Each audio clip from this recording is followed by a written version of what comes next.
Shalom saudara yang dikasihi Tuhan, puji Tuhan, semua baik. Start with God hari ini akan diambil dari kitab Kolose 1 ayat 11 sampai 20.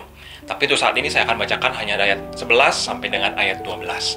Firman Tuhan berkata seperti ini, "Dan kuatkanlah dengan segala kekuatan oleh kuasa kemuliaannya untuk menanggung segala sesuatu dengan tekun dan sabar dan mengucap syukur dengan sukacita kepada Bapa yang melayakkan kamu untuk mendapat bagian dalam apa yang ditentukan untuk orang-orang kudus di dalam kerajaan terang." Melalui ayat ini, Rasul Paulus ingin mengajak kita saat kita menyadari bahwa kita memiliki Allah yang begitu mengasihi kita, yaitu Kristus Yesus. Nah, dengan kasih Allah itu, Dia telah melayakkan kita untuk mendapatkan bagian dalam kerajaan Tuhan, yaitu sebagai orang-orang kudus. Yang dilakukan adalah Dia melayakkan, melepaskan, memindahkan, menebus, dan juga mengampuni setiap kita. Bahwa Allah di dalam Yesus Kristus berbuat segala sesuatu yang sudah saya ucapkan sebelumnya untuk keselamatan kita. Itulah Allah yang kita imani, Bapak Ibu Saudara, dan yang kita kenal. Maka dari itu, dengan pengenalan seperti itu, kita diarahkan untuk dapat memahami apapun kondisi kehidupan kita yang sedang kita hadapi sekarang ini. Apapun yang akan terjadi nantinya, kita pasti akan menanggungnya dengan yang pertama, tekun, sabar, bersyukur, dan bersukacita.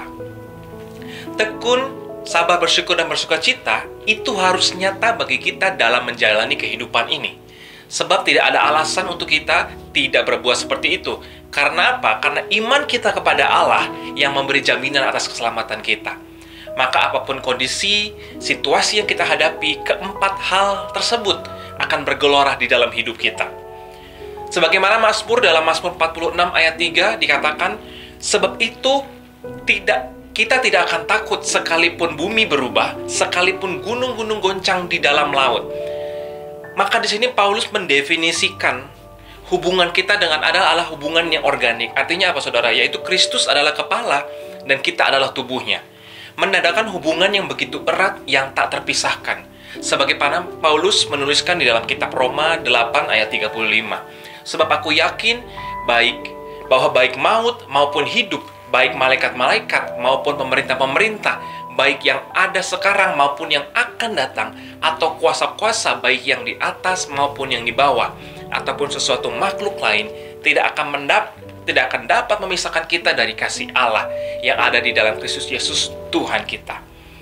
Tidak ada satupun, Bapak Ibu Saudara, yang dapat memisahkan kita dari kasih Tuhan, sekalipun itu maut. Sebab dengan kesatuan kita dengan Kristus, sebagaimana Kristus bangkit dari antara orang mati, demikian juga kita akan dibangkitkan dari kematian. Nah, Bapak Ibu Saudara, sehingga dari ayat yang sudah kita baca sebelumnya, Paulus mengingatkan kita untuk tetap, yang pertama, tekun. Kita bertekun di atas dasar iman yang telah terbangun dalam diri kita. Walaupun apa saja yang akan terjadi di dalam diri kita, tidak pernah akan memisahkan kita dari Tuhan. Maka demi nyawamu, bertekunlah mengasihi Tuhan Allahmu, dalam kitab Yosua 23 ayat 11. Yang kedua, sabar. Menahan diri, kita tidak pernah berbuat gegabah, tetapi menguasai diri di dalam terang firman Tuhan. Sebab akan tiba waktunya kita akan menerima buah daripada kesabaran kita. Orang yang sabar melebihi seorang pahlawan.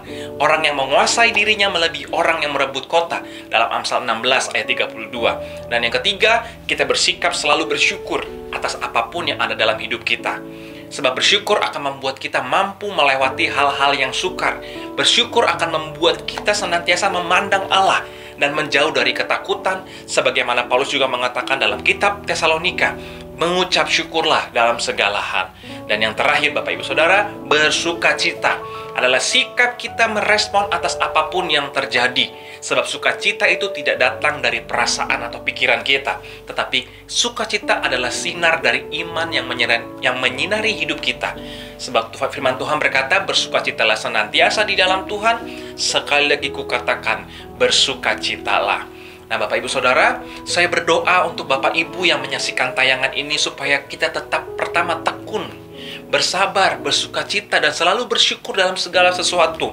Walaupun akhir-akhir ini kita menghadapi situasi yang tidak memungkinkan, situasi yang sulit, situasi yang tidak bisa diprediksi, situasi yang semakin tidak membaik, tapi kita percaya di dalam ketekunan kita, di dalam sikap kita bersabar dalam sikap kita, selalu bersyukur, kita akan menerima kekuatan dari Tuhan. Jangan lupa untuk selalu membaca Alkitab, berdoa senantiasa selalu, karena Tuhan Yesus akan datang segera. Tuhan Yesus memberkati.